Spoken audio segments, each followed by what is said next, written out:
Hello everyone, Tu Bishvatin.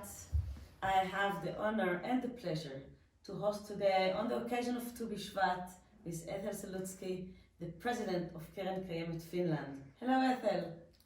Hello, and thank you, Ambassador Hagit Ben-Yaakov. The pleasure is ours.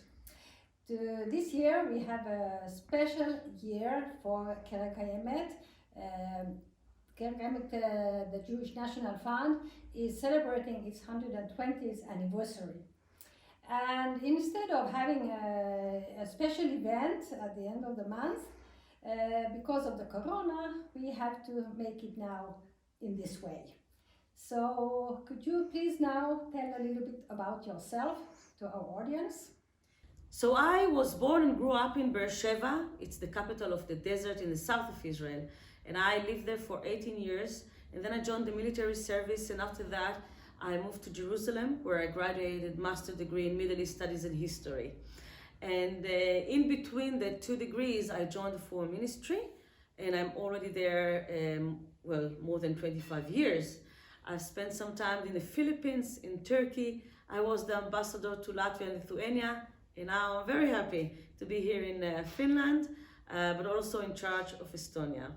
I'm a single mom of two kids, Yael and Noam. They're 9.5 years old, and they very much like the snow and the atmosphere here. We love it.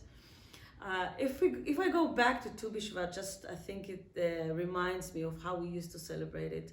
And in Israel, of course, it's winter time. So we used to plant trees in the forests just to make sure that we have a real nice forest for the next generations.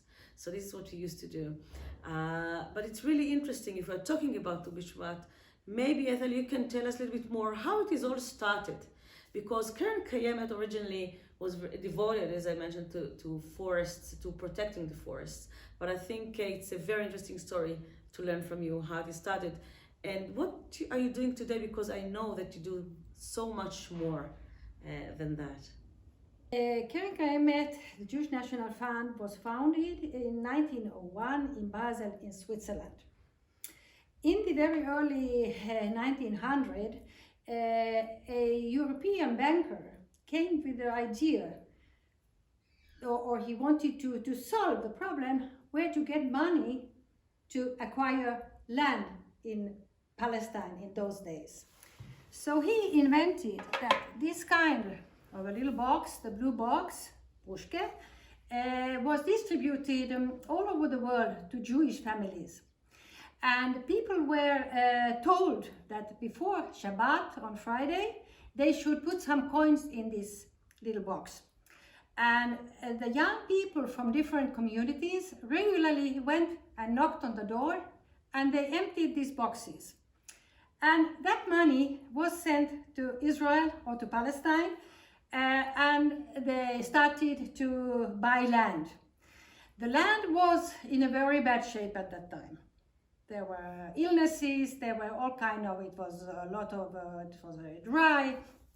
So they started, Keren Kajemet started with treating the soil in order to enable people to have agriculture.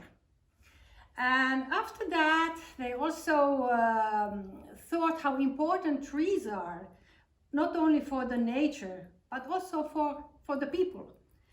And then they started slowly to plant trees, and they became forests, and then also, of course, to take care of the forests is very important.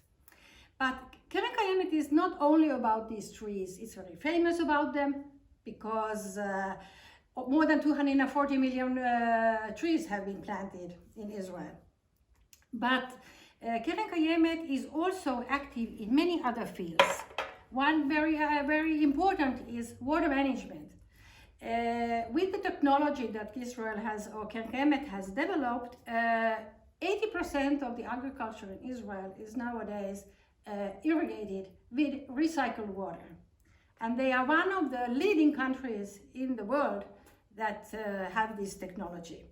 And this R&D that has been developed in Israel is also an export item because Israel is helping not only its own country, it's helping many countries in the world that are struggling against desertification, erosion, and they teach people in African countries how they can manage with little water to cultivate vegetables and fruits and so on. So 120 years, wow, this is quite a history, and I'm so proud of Keren Kajemet for all the contribution to the State of Israel during all these years. And of course, Israel has been facing extreme climate conditions for more than 70 years, and I think everyone knows today that we started with the renewable energy when we put our solar panels in every house and using the sun for our electricity as well. And I'm so proud of Israel's capabilities and technologies and the contribution, of course, to the challenges of the climate change these days. And maybe you can tell us what is the Keren Kajemet role today in the climate change discourse or work? As mentioned here before, Keren Kajemet is also doing a lot of international work, and they are connected to the climate change conferences organized by UN. They have a agricultural village in Rwanda. They have a water treatment project in Manitoba in Canada. They are connected to water sensitive cities project with the Monash University in Australia. They are connected to United States Forest Service. It's called Friends and Partners Program. They have a project, a forestry project in Eastern Timor and in Indonesia. They have also tree planting and protection of forestry project in Australia. KKL and Fair Planet organization have a mutual project that's called Seeds of Hope in Ethiopia. And the aim of KKL is to fight against the climate change, and KKL tries and does all its efforts to protect the earth and its flora and fauna. So what are your plans for 2021? We are now having a project in Israel. It's in Nofa Galil.